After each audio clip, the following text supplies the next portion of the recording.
The title of my speech today is Do It Afraid.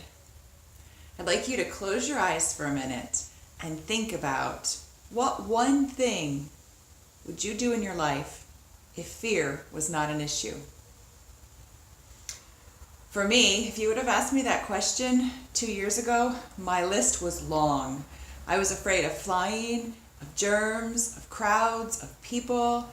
My world became so small because even something as simple as picking up the phone to call the doctor's office for an appointment would take me days to psych myself up to do. And I realized that is not how I want to live my life. I don't want to live with fear controlling me. What I found out though, to overcome fear, you have to do it afraid. There's no other way to get over fear. Fear isn't something that you can just wait for it to go away. It won't. You have to have the courage to show up and do it while you're afraid. I would like to share with you today how Toastmasters has helped me overcome social anxiety. Glossophobia means fear of public speaking. Glosso means tongue in Greek, and phobos means fear or dread. 75% of the world is afraid of public speaking. That means if you are afraid of getting up here, you're not alone. Warren Buffett, the third wealthiest man in the world, is said to have been afraid to stand up and say his name in a group. He realized if he wanted to reach his potential, he would need to overcome that.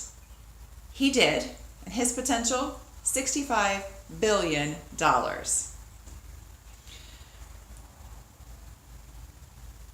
We have to run headlong into what we're afraid of. I have found that over and over. When I run into each fear, what's on the other side of fear far exceeds my expectations.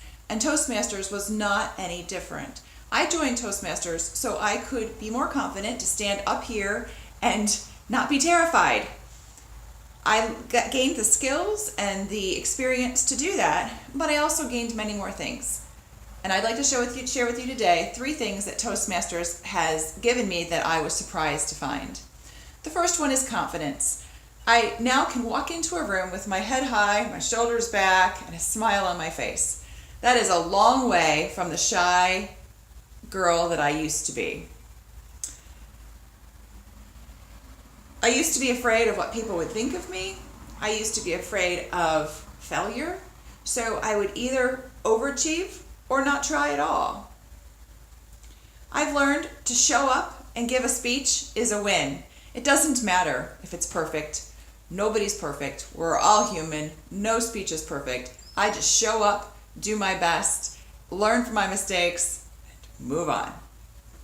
The second thing that I was surprised to learn from my experience at Toastmasters was all the people in Toastmasters. I've learned so much from each one, and I wish I had time to share with you what each person in my group means to me. But for the sake of time, I'm just going to mention a few. Annette sees a flicker of a flame of possibility and fans that into a confident speaker. All of us here have been encouraged by her words of encouragement and strength. Bill has been in Toastmasters for 26 years. So if you have a question, he's your go-to guy. Mark loves to be up here. You can sense his passion. And that's how it is. Like if I'm nervous, you're gonna catch that. But if I'm calm and relaxed and having fun, you're gonna catch that too. When Mark speaks, you know he's having fun, and his excitement is contagious for the rest of us. And the last one is Mary Kay. Mary Kay has a saying, and she says, drive, don't ride through life. Get into the driver's seat, take control of your life, make it happen. Don't sit in the passenger seat just watching the trees go by. Don't watch your life go by. Take control. She also says the Queen of England walks through the center of a door. She doesn't walk through one side or the other. She says we should be like the Queen of England, walking through the center of the door. Those small changes nobody else probably notices, but it gives me more confidence. The third thing that I've learned in Toastmasters that surprised me was to relax, to have fun, to enjoy the moment. On my first speech, I got great feedback, but everyone said, you need to slow down. On my second speech, I again received positive feedback, but the same message of slow down. I'm still working on slowing down, because when you're nervous, you talk fast. So I'd like to share with you today one technique that has helped me when I am nervous. It's called 4 square breathing, and it works like this. Think of a square. Each side of the square represents 4 breaths. So you're going to breathe in through your nose for 4 counts, hold for 4 counts, breathe out through your mouth for 4 counts, and hold for 4 counts.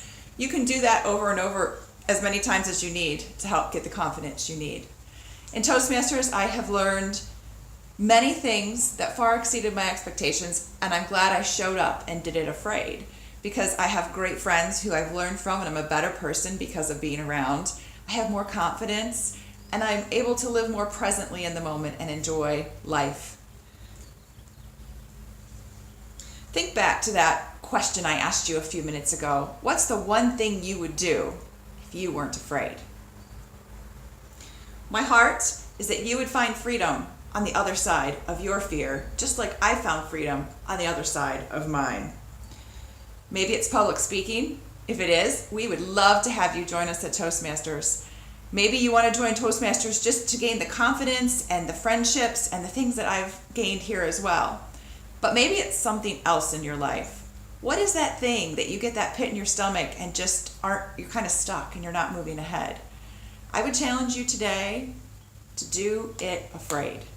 I have never regretted showing up and doing it afraid. What's that one thing you can do, one step you can take today to begin to do it afraid? Thank you.